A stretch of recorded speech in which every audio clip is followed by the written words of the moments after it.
WWE icon Hulk Hogan passed away at the age of 71 at his home in Clearwater, Florida. This video is in memory of Hulk Hogan and will talk about his legacy, personal life, fame, power, and scandal. He was more than just a man. He was a superhero in red and yellow, a cultural phenomenon who convinced an entire generation to say their prayers and eat their vitamins.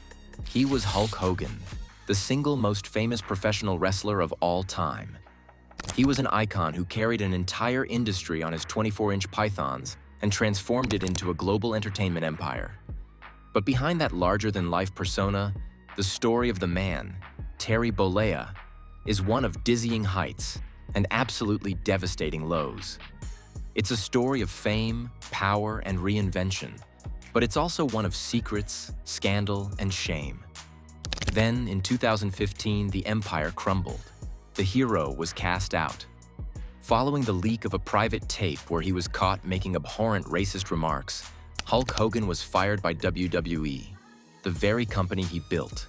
His profile was wiped from their online Hall of Fame, his merchandise vanished, and his legacy seemed to be erased overnight.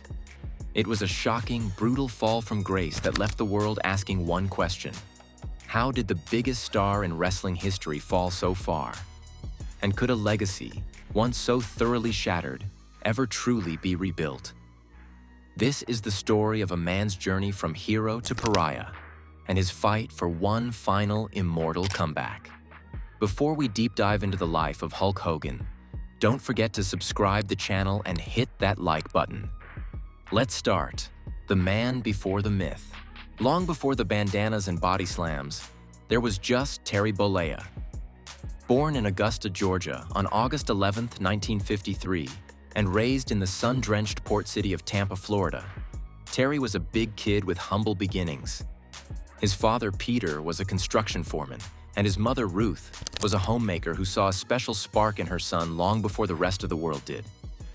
As a kid, Terry was drawn to two things: baseball and music. He spent years on the pitcher's mound and just as many plucking a bass guitar in local rock bands, chasing a completely different kind of stardom. But his future wasn't in a stadium or a concert hall. It was in the gym. As a teenager, his frame started to fill out, and he gravitated towards bodybuilding, sculpting the physique that would one day become his trademark. It was in one of those gritty, sweat-soaked Tampa gyms that destiny found him.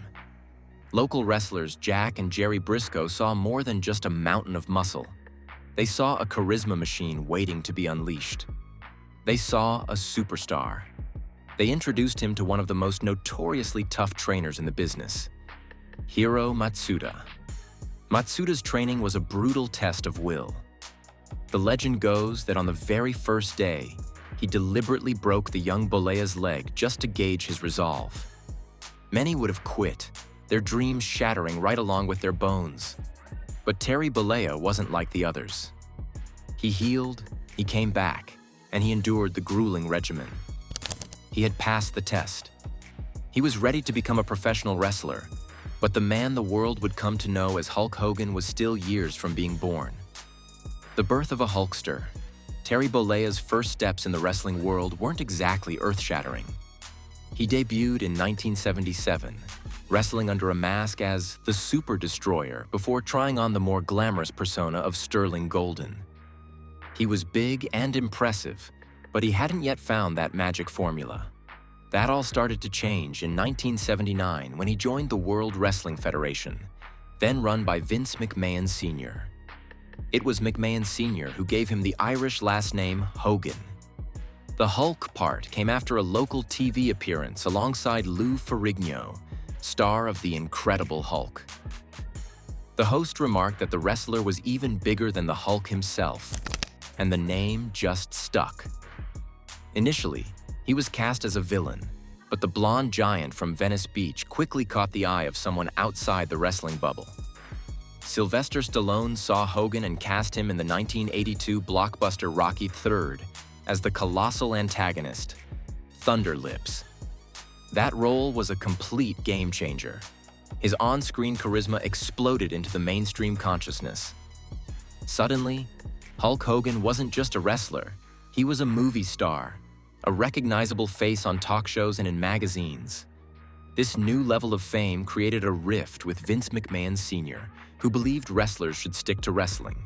Hogan left the WWF, spending time in the American Wrestling Association and finding huge success in Japan, where his more aggressive, technical style was celebrated.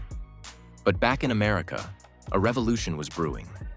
Vince McMahon Jr. had bought the WWF from his father with a radical new vision: to take pro wrestling from a regional spectacle to a national phenomenon. And he knew he needed one person to be the face of his empire.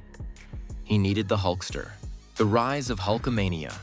When Hulk Hogan returned to the WWF in late 1983, the ground was set for an eruption. Vince McMahon Jr. didn't see a villain. He saw the ultimate American hero.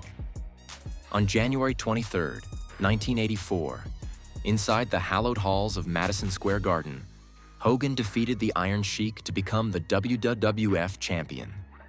As the referee's hand hit the mat for the third time, the crowd exploded. It wasn't just a victory, it was a coronation. Hulkamania was born. What followed was a cultural takeover.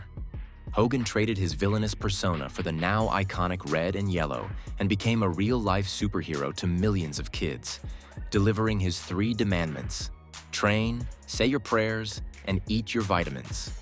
His interviews were electric, buzzing with catchphrases like, "What you gonna do when Hulkamania runs wild on you, brother?" That became part of the global lexicon. He was charismatic, patriotic, and presented as an unstoppable force for good. He was the centerpiece of McMahon's grand expansion. Hogan headlined the very first WrestleMania, a wild gamble that mixed wrestling with celebrity, featuring Mr. T and Cyndi Lauper. Its success launched wrestling straight into the pop culture stratosphere. For the next decade, Hogan was the sun around which the entire WWF universe revolved. He headlined 8 of the first 9 WrestleManias, creating moments now etched into sports entertainment history. The most iconic of these came at WrestleMania 3 in 1987. In front of a reported 93,000 fans at the Pontiac Silverdome, Hogan faced the undefeated behemoth, Andre the Giant. The climax saw Hogan lift the 500-pound Andre and slam him to the canvas in "The Slam Heard Round the World."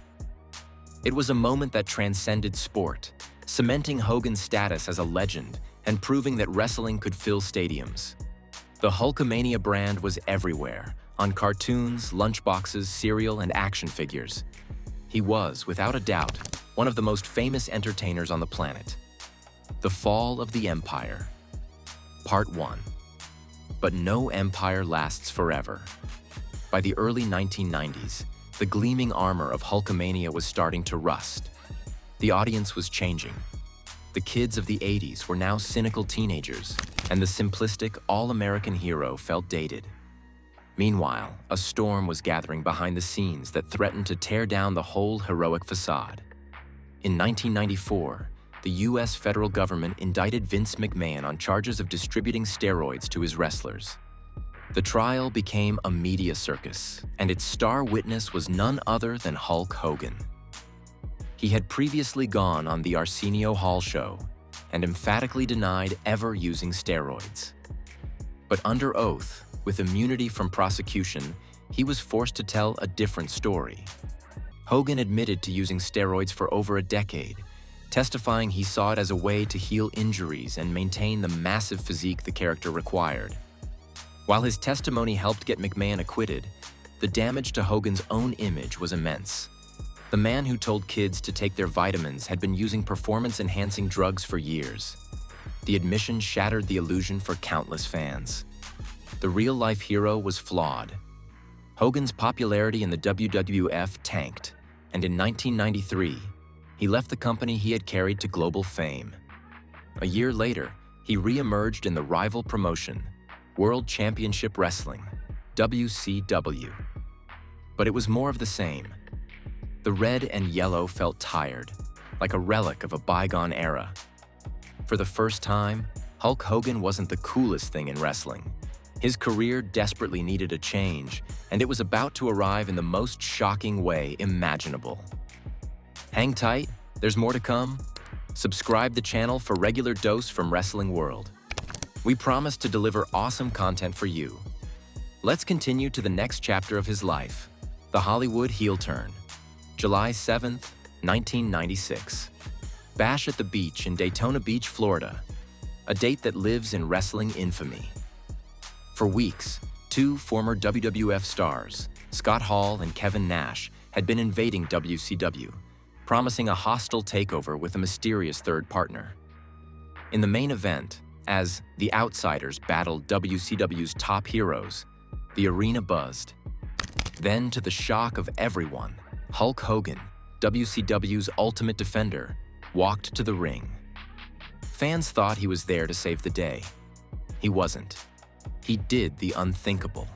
He attacked his longtime friend Randy Savage, dropped his signature leg drop, and revealed himself as the third man. As garbage rained down from the enraged crowd, Hogan stood in the ring and delivered a blistering promo, declaring the formation of a new world order of wrestling, brother. In that one moment, Hulkamania died. In its place rose Hollywood Hulk Hogan. He traded the red and yellow for villainous black and white, and grew a black beard to match his new, arrogant persona. It was the single greatest risk of his career, and it paid off spectacularly. The NWO became the coolest, most dominant faction in wrestling, a rebellious group that fans loved to hate. Hogan was once again the biggest star in the industry, this time as its most despised villain. The NWO storyline was so successful, it rocketed WCW past the WWF in the TV ratings for 83 consecutive weeks, kicking off the most popular era in wrestling history, the Monday Night Wars. Hogan hadn't just saved his career, he'd reinvented it and changed the business forever. Decline and personal turmoil. But even the NWO's fire couldn't burn forever. By the late 90s, the storyline was a convoluted mess, and WCW as a company was in a creative and financial nosedive. In 2001, it was purchased by its rival, the WWF, and Hogan's time as the top villain was over. He did, however, make a triumphant return to the now rebranded WWE in 2002. Billed as a villain with the original NWO, he was booked in a dream match against the era's biggest star, The Rock, at WrestleMania X8. But a funny thing happened. The Toronto crowd refused to boo their childhood hero. They cheered Hogan with a passion that drowned out the support for The Rock, forcing an impromptu shift in the match's story. The fans hadn't forgotten Hulkamania. In one night, the villainous Hollywood persona was washed away by a tidal wave of nostalgia, and he even captured the WWE Championship one last time. As his wrestling career wound down, Terry Bollea found a new role: reality TV star. The show Hogan Knows Best premiered in 2005, giving the world a seemingly wholesome, if dysfunctional, look into his family life with wife Linda and children Brooke and Nick. The show was a hit, keeping the Hogan brand in the public eye, but this exposure would soon prove to be a double-edged sword. The picture-perfect family from TV began to publicly disintegrate. Hogan's divorce from Linda in 2007 was messy and public, filled with bitter accusations over his fortune. Soon after, his son Nick was in a devastating car crash that left his passenger with permanent brain damage, leading to criminal charges and a media firestorm. The carefully crafted image of the Hogan family, and of Terry Bollea himself, was starting to crack under the pressure. The scandal and the exile. The cracks in Hogan's public life finally ruptured in 2012. The gossip website Gawker published a grainy clip of a sex tape featuring Hogan with the then-wife of his friend, radio DJ Bubba the Love Sponge. Hogan claimed he was filmed without his consent and was completely humiliated. He filed a massive $100 million lawsuit against Gawker for invasion of privacy. The lawsuit dragged on for years, a high-profile battle between a celebrity's right to privacy and freedom of the press. But in 2015, the case took a much darker turn. The full sealed transcript of the tape was leaked. On it, Hogan was captured in a vile, racist rant, repeatedly using the N-word while complaining about his daughter's black boyfriend. The fallout was immediate and catastrophic. Within hours, WWE fired him, terminating his contract. They declared they were committed to embracing and celebrating individuals from all backgrounds. His profile was removed from the WWE Hall of Fame section on their website, and his merchandise vanished. He was, for all intents and purposes, erased from the history of the company he built. The hero of millions was now a pariah. The man who built a career on being a role model was exposed. For generations of fans who grew up idolizing Hulk Hogan, they now had to confront the ugly reality of Terry Bollea. He won a staggering $140 million judgment against Gawker, a verdict that would eventually bankrupt the company. But he had lost something far more valuable: his good name. The road to redemption? In the aftermath, a disgraced Terry Bollea began a long, public journey of penance. He issued public apologies, expressing deep shame for his words. He spoke of his ignorance and upbringing, not as an excuse, but as a flawed explanation. He went on a listening tour, meeting with community leaders to atone for the hurt he caused. The public reaction was, and remains, deeply divided. For some, his apologies rang hollow, a calculated move to rehab his image. For others, it was a sign of a flawed man trying to make amends for the worst mistake of his life. In 2018, 3 years after his exile, WWE announced they were reinstating him into their Hall of Fame. The company cited his numerous public apologies and volunteer work as signs of remorse. He was brought backstage to apologize directly to the current WWE superstars, a move met with mixed reactions from the talent. Since then, Hogan has been slowly reintegrated into WWE's orbit, making sporadic appearances. In 2020, he was inducted into the Hall of Fame for a second time, this time as a member of the NWO. Yet the shadow of the scandal remains. Every appearance is met with fresh debate, a constant reminder that for many, forgiveness is not so easily granted. The story of Hulk Hogan is the story of modern celebrity, a tale of myth-making, self-destruction, and the fraught search for a second act. His impact is undeniable. He was the force that pushed pro wrestling into the mainstream, creating a global phenomenon and inspiring a generation. The red and yellow, the 24-inch pythons, and the roar of Hulkamania are permanently woven into pop culture. His turn as Hollywood Hogan was a stroke of genius that revitalized his career and the entire industry.